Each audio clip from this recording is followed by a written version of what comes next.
طيب احنا بقى ممكن نستفيد ايه بالكائنات الدقيقة دي في حياتنا، على ذكر بقى كلامكم عن الوظائف والشغل والسوق العمل والكلام ده. في حياتنا ممكن نستفيد ازاي بالكائنات الدقيقة دي؟ طبعا في تطبيقات كتير جدا جدا جدا جدا على الكائنات الدقيقة او الميكروبس او البكتيريا او الطفيليات او حتى الفطريات والالجي الطحالب والحاجات دي كلها. في عندنا ابلكيشنز او تطبيقات كتير جدا في حياتنا.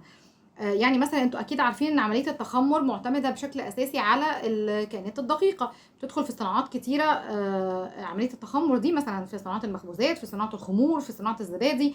فطبعا على مستوى العالم، يعني انا بتكلم على مستوى العالم.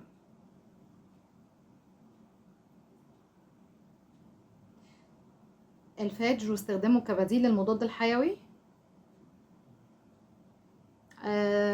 تمام، هي دي حاجه متخصصه قوي. فهو طبعا يعني البيبر دي اكيد متكلمه عن موضوع متخصص، احنا مش هنقدر ان احنا نطرحه دلوقتي او نفتحه دلوقتي. بس طبعا في بيبرز كتير جدا متكلمه عن حاجات زي كده، ان هما يعني المضادات الحيويه دلوقتي زي ما احنا عارفين ان الاستخدام الخاطئ للمضادات الحيويه، يعني ده موضوع فرعي هنقوله بس باختصار. الاستخدام الخاطئ للمضادات الحيويه بدأ ان هو يعمل زي ريزيستنس او مقاومه. جسم الانسان بدأ ان هو يقاوم المضادات الحيويه دي، ما بقتش بتأثر في كثير منها يعني مع الانسان. فعشان كده العلماء دلوقتي بيبتدوا يفكروا ازاي ان هم يحدوا من الحكايه ديت او يسيطروا على الحكايه ديت. فطبعا اكيد في بيبرز كتيره بتتكلم عن بدائل للمضادات الحيويه او طريقه ان هو يحدوا بيها الريزيستنس اللي حاصله للمضادات الحيويه دي. فاكيد البيبرز دي اكيد حديثه يعني. ممكن نبقى نتكلم عنها في وقت تاني، تبقى تبعتيها لي حتى برايفت. ياسمين عارفه الاكونت بتاعي على لينكد ان، وممكن كمان ابعت لكم كمان اللينكات بتاعت الصفحه بتاعتي على الفيسبوك او على انستجرام او على يوتيوب حتى. ممكن تبعتوا لي الحاجات دي لو انتوا عايزين تتكلموا، لو في بيبر معينه مثلا انتوا عايزين. ايوه ده حقيقي فعلا، في تيم من مدينه زويل كان شغال على الفاج ثيرابي، فعلا ده حقيقي. فعشان كده بقول لكم دي حاجات حديثه كلها طبعا.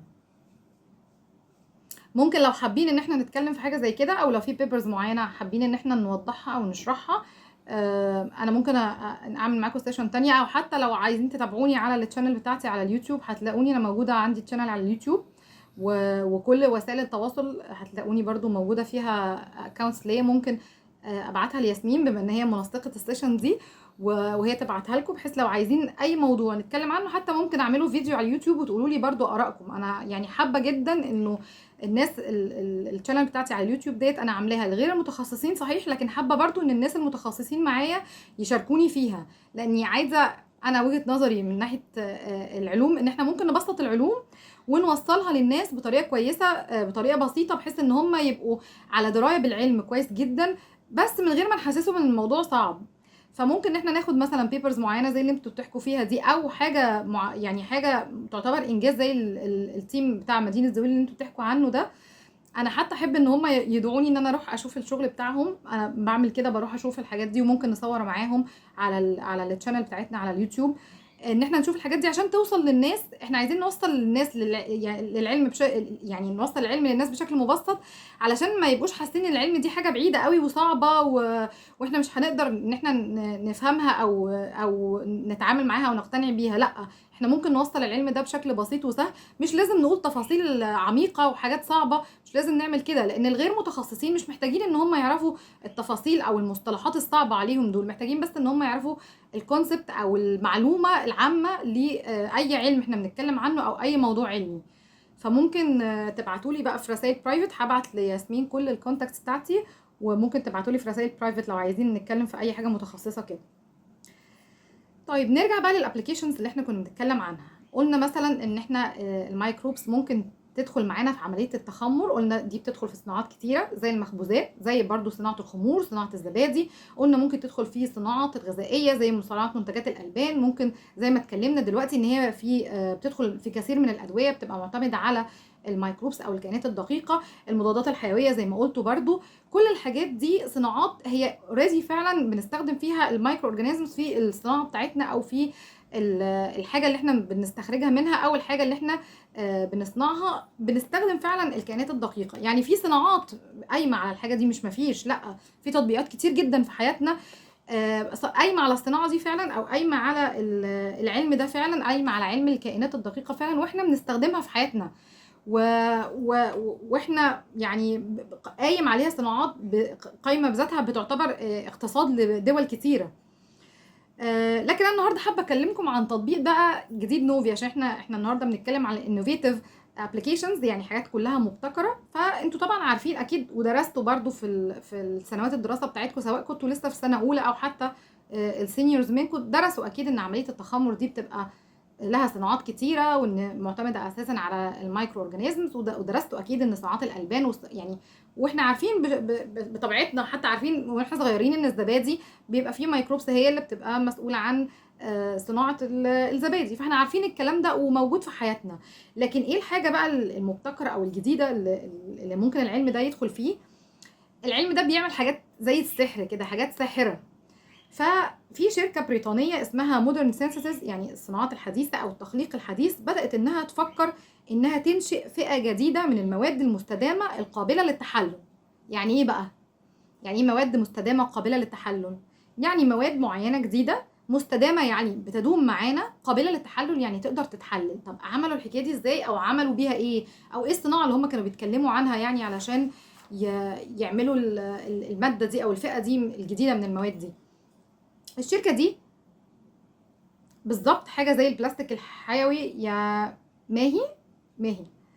بالظبط زي البلاستيك الحيوي فعلا، هي نوع من انواع النسيج. هي فعلا عملت كده. الشركه دي انتجت فئه جديده من المواد القابله للتحلل، علشان هم فكروا ان هم عايزين يستعيضوا عن المواد اللي بتعمل الاحذيه الرياضيه التقليديه العاديه باحذيه تانية متينه لكن تكون قابله للتحلل البيولوجي.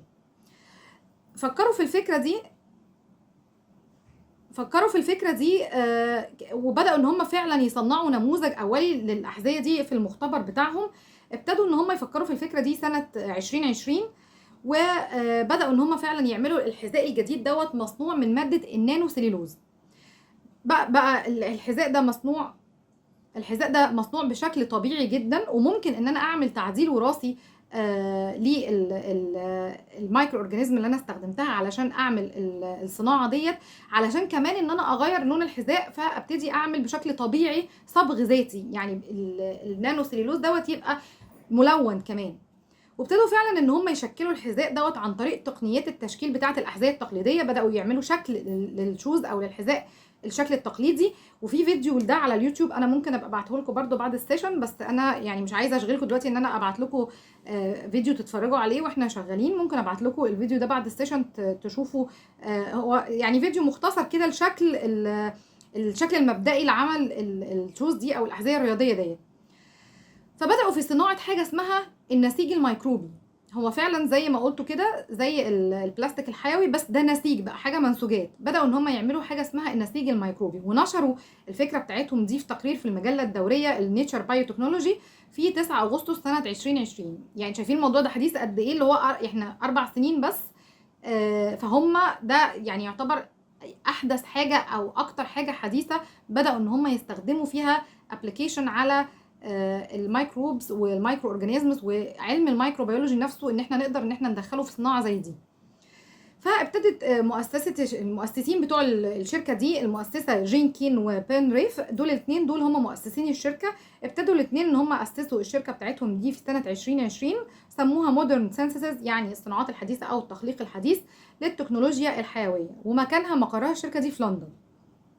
وابتدت الشركه دي في ان هي فعلا تصنع اول نموذج لصناعه الاحذيه في المختبر بتاعهم. والشركه دي تعتبر شركه ناشئه طبعا، فمحتاجه دعم ومحتاجه انها تمويل. هي طبعا في مجال المواد الحيويه، لان دي تعتبر مواد حيويه، الفئه او الماده اللي هي بتنتجها دي ماده حيويه. فابتدوا ان هم ياخدوا دعم مالي، وفعلا حصلوا على دفعه من التمويل الاولي عشان يدعموا منصه المنسوجات الميكروبيه. بس في منصه للمنسوجات الميكروبيه بيشوفوا المنسوجات اللي هم يقدروا يعملوها او يخلقوها او يصنعوها من الميكروبس. فجمعوا 4.1 مليون دولار. والصناعه دي او المنصه دي بتاعت المنسوجات الميكروبيه دي كانت هدفها ان هي تعمل صناعه الازياء تكون اكثر استدامه وتكون قابله للتحلل البيولوجي. الشركه دي بدات انها تاسس النسيج الميكروبي الخاص بيها علشان تعمل تنميه لشكل جديد تماما للمنسوجات وللفكره النسيج المصنوع من النانو سيلولوز. وطبعا النانو سيلولوز دوت بيبقى له شكل حلو جدا زي المنسوجات اللي احنا بنستخدمها العاديه، وبيبقى قوي جدا ومتين، لان هم كانوا محتاجين ان هم يبقى عندهم النسيج الجديد بتاعهم ده يبقى فيه نفس الخصائص بتاعه الحاجات التقليديه اللي بنستخدمها، ما تكونش اقل علشان يكون في اقبال عليها في السوق طبعا. وطبعا النانو سيلولوز، ليه النانو سيلولوز اللي احنا بنتكلم عنه ده؟ لان النانو سيلولوز ده هو اللبنه الطبيعيه او الاساس الطبيعي للنسيج بتاع القطن والكتان وللخشب كمان، فهو اساس المنسوجات اللي احنا اصلا بنستخدمها في الصناعات التقليديه بتاعتنا. اهلا بيك يا سلسبيل، دخلت جديد معانا. طيب ازاي بقى بداوا في الشركه دي ان هم يعملوا التقنيه دي، تقنيه النسيج الميكروبي؟ هم سموها تقنيه النسيج الميكروبي. بداوا ان هم يستخدموا المخلفات الزراعيه، ويحولوا السكر اللي موجود في المخلفات الزراعيه لنانو سيلولوز عن طريق البكتيريا. ايه نوع البكتيريا اللي استخدموها؟ في several species، يعني species عديده من الاسيتو بكتيريسي، هي دي العائله او الفئه من البكتيريا اللي بداوا ان هم يستخدموها علشان ياخدوا المخلفات الزراعيه ويحولوا السكر الموجود فيها لنانو سيلولوز، اللي هي زي ما قلنا اللبنه الطبيعيه للمنسوجات، للقطن، للكتان، يعني هي اساس صناعه النسيج. وطبعا الماده بتاعت النانو سيلولوز دي بتتميز بقوتها، بتتميز بالمتانه بتاعتها، علشان النسيج يقدر ان هو يكون هيكل معين سواء للاحذيه او حتى للازياء. وعمليه النسيج الميكروبي دي بتتم في خلال من 10 ل 14 يوم تقريبا. فالشركه فعلا بدات، الموظفين في الشركه دي بداوا ان هم يعملوا انشاء لسقالات او هياكل باشكال معينه، بداوا ان هم يستخدموا روبوتس في ان هم يعملوا الهياكل دي علشان يحطوا الالياف بالشكل او بالهيكل المطلوب لشكل الحذاء. يعني هم عملوا ايه برضو؟ يعني عملوا زي الهيكل العظمي كده بتاع الانسان. بيبقى الهيكل العظمي بيبتدي، يعني احنا عندنا الهيكل العظمي بتاعنا مكسو باللحم، فهم ابتدوا يعملوا هيكل علشان يكسوه بالالياف دي. فعملوا الهيكل ده فعلا، وعلى الهيكل ده بداوا ان هم ينموا البكتيريا او الميكروبس بتاعتهم، بحيث ان هم البكتيريا او الميكروبس دي هتبتدي انها تحول المخلفات الزراعيه، هتحول السكر، هتحوله لنانو سيلولوز، فتبتدي انها تعمل النسيج دوت حول الهيكل، فيديني الشكل اللي انا عايزه، اللي انا عامله كهيكل او كديزاين او كتصميم للحاجه اللي انا عايزها. وبداوا كمان ان هم ينموا البكتيريا المعدله وراثيا علشان يجربوا موضوع التصبغ الذاتي دوت حوالين الهياكل ده، علشان الهياكل دي عشان يشوفوا الماده النهائيه او الشكل النهائي اللي هيوصلوا شكل النسيج ده او شكل النسيج بتاع النانو سيلولوز. كانت طبعا في فايده عظيمه جدا من الفكره دي، زي الطباعه بتاعه ال 3 دي او الطباعه ثلاثيه الابعاد، عكس النسيج التقليدي بتاعنا، لان انا بصمم الهيكل بتاعي وببتدي انسج النسيج بتاعي عن طريق البكتيريا حوالين الهيكل بتاعي، فبالتالي انا ما عنديش اي قصاصات زائده او اي بقايا قماش مثلا او بقايا نسيج او كده، وبالتالي انا الحكايه دي فايده معايا بالنسبه للصناعه، ان ما فيش اي مخلفات للصناعه دي. انا بعمل الديزاين بتاعي او الهيكل بتاعي وبنسج عليه النسيج الميكروبي ده، خلاص ما عنديش اي مخلفات للصناعه دي. الشركه حاليا بدات ان هي فعلا تبني الجزء العلوي من الحذاء الرياضي اللي هم كانوا بيدرسوا عليه او بيختبروا عليه الموضوع دوت باستخدام عمليه او تقنيه النسيج الميكروبي ده. واعلنت الشركه فعلا انها سلمت المواد بتاعه الحذاء دوت لعميل رئيسي للملابس الرياضيه، حد مهم جدا في سوق الرياضه، بحيث ان هو يبتدي يعمل النماذج الاوليه للحذاء دوت بنفس التقنيه اللي هم استخدموها. الشركة طبعا بتخطط انها تستفيد من الميكروبات علشان تحل محل مجموعة متنوعة من الجلود والمنسوجات المشتقة من الحيوانات والبتروكيماويات، علشان خاطر دوت هيفيد معانا اقتصاديا وهيفيد معانا من ناحية المناخ والبيئة. طبعا انتوا عارفين دلوقتي ان بدأت في مسار كده انه اي شركات من شركات مثلا الكوزموتكس، حتى احنا بنستخدم الميكروبس في الكوزموتكس في مواد الميك اب والحاجات دي، ففي دلوقتي شركات بدأت انها تحط اللوجو بتاعت ان المنتج ده ما اذاش اي حيوان، ما استخدمناش اي حاجه من الحيوانات او من جلود الحيوانات. اظن يعني البنات اللي بيستخدموا الميك ابس عارفين ان في فعلا اللوجو ده بيبقى موجود على حاليا، يعني في الوقت الحالي بدا ان هو يبقى موجود على عينات كتير من الكوزموتكس او من الميك اب اللي احنا بنستخدمه، ان هو المنتج ده مش بيأذي اي حيوان، مش بيستخدم اي حاجه من الحاجات الحيوانيه. فطبعا ده ترند او حاجه موجوده في العالم دلوقتي. بداوا الصناعات صناعات النسيج وصناعات الكوزماتكس زي ما قلت لكم، كل الصناعات بداوا ان هم يقللوا شويه من ان هم يعتمدوا على الحاجات الحيوانيه او الحاجات اللي فيها يعني ضرر بالحيوان او ايذاء للحيوان او كده. طب ايه اهميه التقنيه دي بقى في حياتنا بشكل عام بقى؟ احنا بنستخدم علم الاحياء ده علشان نعمل تقنيه تعمل لنا تطور في حياتنا، تعمل لنا حاجه كويسه في حياتنا. فالتقنيه اللي هم فكروا فيها دي بتاعت النسيج الميكروبي، اول حاجه هتحد من الانبعاثات بتاعت صناعه الازياء. صناعه الازياء بيبقى فيها انبعاثات حراريه كتير بتعمل الجلود طبعا والحاجات البلاستيكيه والحاجات اللي من البتروكيماويات زي البلاستيك بانواعه، حتى الحاجات اللي فيها جلود، او حتى لو من حيوانات، يعني حتى لو حاجه طبيعيه. الجلود، دباغه الجلود وصناعه الجلود دي نفسها بيبقى فيها انبعاثات بتضر بالبيئه وبتضر بالمناخ. فهم بداوا ان التقنيه دي يشوفوا انها بتحد من الانبعاثات اللي هتحصل من صناعات الازياء دي، لان احنا مش هنبقى محتاجين نعمل كل الخطوات دي او كل المعالجات دي للنسيج، سواء جلود او سواء حاجه من البتروكيماويات او حاجه بلاستيكيه. كمان ان احنا نستعيض عن المنسوجات الحاليه القائمه على البتروكيماويات والجلود بمجموعه من المواد الطبيعيه متجدده، ممكن ان احنا نشكلها بشكل زي ما احنا عايزين، لان زي ما قلنا احنا بنحط الديزاين او بنحط الهيكل وبنبتدي ننسج عليه. فهيبقى عندنا شكل فريد وهيبقى عندنا فيه ابداع في حاجه زي كده، ان انا اقدر ان انا اعمل شكل او هيكل انا عايزه، واقدر ان انا انسج عليه النسيج الميكروبي بتاعي.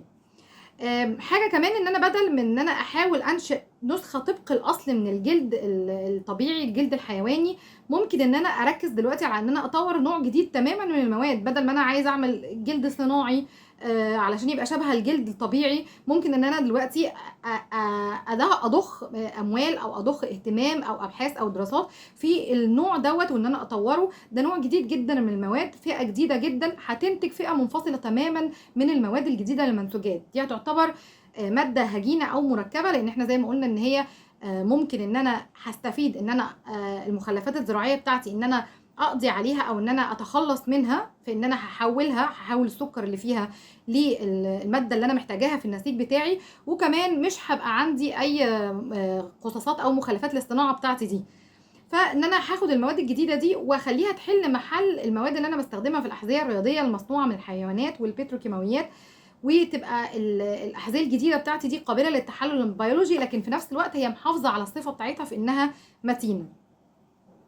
طبعا الحكايه دي يعني وسائل الاعلام العالميه اهتمت بالحكايه دي، واهتموا ان هم يتكلموا مع المؤسسين بتاعه الشركه ديت، ويعملوا اكتر من مقابله صحفيه معاهم مع مؤسسه الشركه ديت. فمجله ديزين مثلا، دي مجله الهندسه المعماريه والتصميمات الداخليه، دي اكتر المجلات شهره وتاثير في العالم في المجال ده، عملت لقاء فعلا مع كين اللي هي المدير التنفيذي للشركه. اتكلمت عن دور الفكره بتاعتها دي او التقنيه دي واهميه المواد الجديده دي في كل حاجه بقى فيما يتعلق بالمناخ، وبالدور اللي ممكن تلعبه الميكروبس في انها تمهد مستقبل لصناعه الازياء بشكل احسن واكثر تطور. ان كمان ازاي هستخدم المواد الحيويه ديت في الصناعات اليدويه، يعني مش بس الصناعات اللي بتعتمد على الشركات والمصانع، ممكن كمان ان انا بعد كده في المستقبل ان انا اطور الموضوع ده واخليها تدخل في الصناعات اليدويه وفي المصنوعات بتاعه التراث، الازياء التراثيه وحتى الاكسسوارز التراثيه. ممكن ان انا الاقي صيغه معينه ان انا اخلي النسيج الميكروبي دوت يكون هو جزء من الصناعه دي. في كمان موقع اج فاندر نتورك، ده موقع برضو متخصص في اخبار تطور النظام الغذائي والزراعي العالمي. عملوا برضو مقابلة مع مدير التنفيذي للشركة كين، وقالت ان هم بيحاولوا يبنوا فئة معينة من المواد دي عشان تكون اكثر استدامة، يعني تكون دايما معايا. لانه انا لو النسيج مش دائم معايا، يعني ايه مش دائم؟ المادة دي بتبقى موجودة معايا وانا بستخدمها، بعد كده لما الحذاء دوت ببقى عايزه اتخلص منه ببتدي ان انا اعمل له تحلل بيولوجي، فالماده نفسها الطبيعيه معايا بتتحلل بيولوجيا، بتبقى موجوده برده معايا، ممكن استخدمها في زراعه، في صناعه تانية، في حاجه زي كده، وابتدي انها اعمل لها اعاده تدوير مره تانية او ريسايكلينج تاني، فهي ماده مستدامه معايا. لكن في نفس الوقت هم حريصين جدا، هي بتحكي كين بتقول ان هم حريصين جدا في الشركه دي او في الموضوع بتاعهم ده او في التقنيه اللي هم بيعملوها دي، ان هم حريصين على التصميم والابداع بطرق جديده، ودوت يعني هيكون تطور كبير جدا وامر مثير في صناعه الازياء في المستقبل ان شاء الله. وقالت كمان انه 70% من الانبعاثات الحراريه، من انبعاثات الغازات الاحتباس الحراري اللي بتبقى في صناعه الازياء بتبقى ناتجه عن عمليات انتاج المواد الخام واعدادها ومعالجتها، زي ما قلنا دباغه الجلود وعمليه صناعه البلاستيك والحاجات دي كلها. ف70% من الانبعاثات بتكون ناتجه من انتاج الماده الخام دي واعدادها ومعالجتها. فهم هيقفلوا الانبعاثات دي خالص، هيقضوا على 70% من الانبعاثات الحراريه الخاصه بالصناعه دي، لان خلاص انا مش هبقى محتاج ان انا اعالج المواد الخام دي، ولا ان انا اعدها، ولا ان انا انتجها بشكل يكون فيه ضرر او انبعاث حراري ياثر على المناخ بتاعي. طيب هما كمان قالوا ان هما بيحاولوا يعملوا نظام تصنيع دائري، زي ما قلت لكم كده ان الميكروبس يقدروا يستفيدوا بيها من المخلفات الزراعيه، فتبقى عندي حاجه مش مرغوب فيها، انا عايزه اتخلص منها، مخلفات زراعيه عايزه اتخلص منها، فابتدي ان انا استخدمها في ان انا احول السكر اللي موجود فيها ده لنانو سليلوز علشان استفيد بيه في صناعه. الصناعه دي لما هصنع بيها الازياء او هصنع بيها الحذاء بتاعي او هصنع بيها الشيء اللي انا هصنعه ايا كان النسيج اللي انا هدخله فيها، يبتدي بعد ما اخلص استخدامه ان هو ممكن يتحلل بيولوجيا تاني ويبتدي يدخل معايا في الدايره بتاعه الصناعه، فكده بقى نظام تصنيع دائري. فهم بيستخدموا الميكروبس دي كوحدات تصنيع علشان يحولوا المخلفات الزراعيه لمواد اكثر قابليه للتطبيق، حاجه اقدر استفيد منها واعمل لها تطبيق معين يفيدني. طبعا هي اتكلمت في المقابلات الصحفيه بتاعتها دي على ان هم محتاجين ان هم يوصلوا لان هم يحصلوا على مواد تكون سيلولازيه بالكامل. يعني الشوز اللي هم صنعوه دي، احنا زي ما قلنا هم صنعوا الجزء العلوي من الحذاء. الحذاء بقى فيه اجزاء كتير تانية، لسه فيه النعل بتاعه، لسه فيه الرباط بتاعه، او اذا كان السكوتش اللي هيقفلوا بيه. فهم محتاجين يعملوا الماده كلها او الحاجه كلها اللي هم هيصنعوها تكون كلها من بالكامل من الماده بتاعه النانو سليلوز، علشان تبقى كل الحذاء او كل الازياء اللي انا هلبسها بعد كده او المنسوجات اللي انا هصنعها تكون كلها من النانو سليلوز، فكلها اقدر ان انا احللها، ما تبقاش في حاجه في المصنوع بتاعي يعني مثلا الجزء العلوي للحذاء هيبقى يحصل له تحلل بيولوجي، لكن النعل لا، هيفضل معايا برضو في الصناعات البلاستيكيه او البتروكيماويه اللي هي خطر على البيئه وبتاثر على المناخ. فهم محتاجين ان هم يطوروا بسرعه الصناعه بتاعتهم دي او التقنيه بتاعتهم دي عشان يحصلوا على ماده سليلوزيه بالكامل يقدروا يعملوا لها اعاده تدوير مره تانية كامله. طبعا في شركات بدأت انها تمشي في المجال ده برضو، يعني تنتهج نفس النهج بتاع الشركة بتاعتنا دي، زي مثلا شركة بوشا بايو دي مقرها في نيويورك، ابتدت في السنة اللي بعدها على طول. انا زي ما قلت لكم ان الشركة بتاعت مودرن سينثيسيس دي بدأت سنة 2020، الشركة بتاعت بوشا بايو دي بدأت انها سنة 2021 تحاول تنشئ برضو فئة جديدة من النسيج، ان هو يكون نسيج حيوي شبيه بالجلد المصنوع، يعني شبيه بالجلد الصناعي كده، لكن عن طريق عملية التخمر. بدأت شركة تانية اسمها مايكرو ووركس بدأت انها برضو تعمل نسيج حيوي كبديل برضو للجلود، بس بتعتمد على الفطريات في التقنية بتاعتها.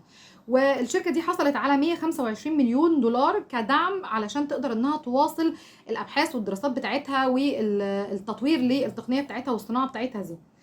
رغم كل الحاجه اللي انا بحكي لكم عنها دي، وان في شركات بدات تنتهج النهج دوت وبداوا يشوفوا نسيج حيوي من اكتر من مصدر حيوي، رغم كل ده في تقرير ظهر في عام 2021 عن مبادره الابتكارات الماديه قال انه حتى اذا وصلت مساحه النسيج الحيوي ده لسوقها المتوقع اللي هم متوقعينه، يعني علماء او خبراء الاقتصاد وخبراء الصناعه، اللي هو 2.2 مليار دولار في سنه 2026، يعني بعد سنتين من دلوقتي بالنسبه لنا، هتفضل الصناعة ديت بالفكرة النسيج الحيوي دي بتمثل 3% فقط من سوق المواد، مقابل 69% من المواد القائمة على الحيوانات والمواد البترولية اللي بتشكل بقية المواد.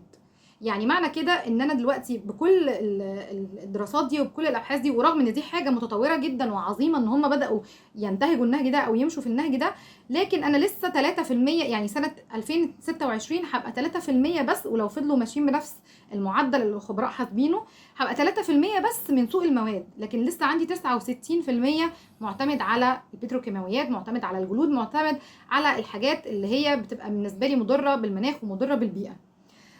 علشان كده طبعا كين المدير التنفيذي للشركه بتاعت مودرن سينثيسيس اللي هي الشركه الرائده في الفكره دي، بدات تقول انه احنا محتاجين، او هدف شركتهم ان هو ينشروا المواد الحيويه دي في العالم باسرع وقت ممكن وعلى نطاق واسع بشكل كبير وبشكل دقيق ومسؤول، علشان خاطر يبتدوا ان هم يحافظوا اولا على المتانه وعلى الشكل والتصميم والابداع بتاع الحاجه، وفي نفس الوقت ينشروا الحاجه ديت في العالم بشكل كبير، علشان يبتدوا ان هم يعملوا تطور اسرع من كده في التقنيه دي او في الصناعه ديت، علشان يكثفوا الفكره بتاعت التقنيه بتاعت النسيج الميكروبي دي، عشان في وقت اسرع او في وقت اقل من كده يبتدي ان سوق المواد بتبقى كلها معتمده على النسيج الميكروبي، نبتدي ان احنا نحصل على يعني نسيج ميكروبي نقدر ندخله في صناعات ازياء مثلا وصناعات الاحذيه، بس يبقى بشكل كامل مكون من النانو سيلولوز اللي هي الماده الحيويه بتاعتهم، او من المواد الحيويه التانية، النسيج الحيوي اللي الشركات التانية بدأت ان هي تدخل فيه وتتكلم فيه وتقول ان عندها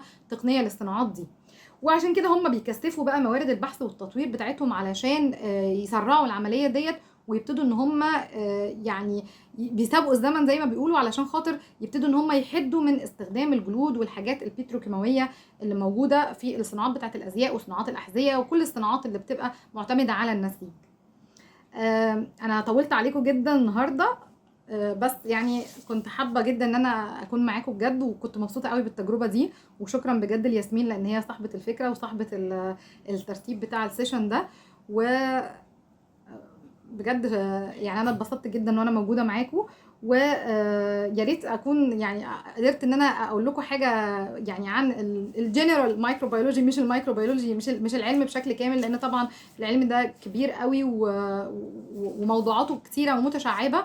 فاحنا اتكلمنا النهارده عن الجنرال، حاجه عامه كده، واتكلمنا عن تطبيق يعني مخصص شويه او دقيق شويه، لكن هو كان لانه هو احدث حاجه انا قريتها وهي حاجه مثيره جدا فعلا، حبيت ان انا اقولها لكم واقول لكم انه قد ايه العلم دوت ممكن ان احنا نستخدمه في حاجات ساحره وحاجات مثيره جدا، احنا مش هنتخيل ان هو ممكن يدخل في صناعه زي كده او في تقنيه زي دي.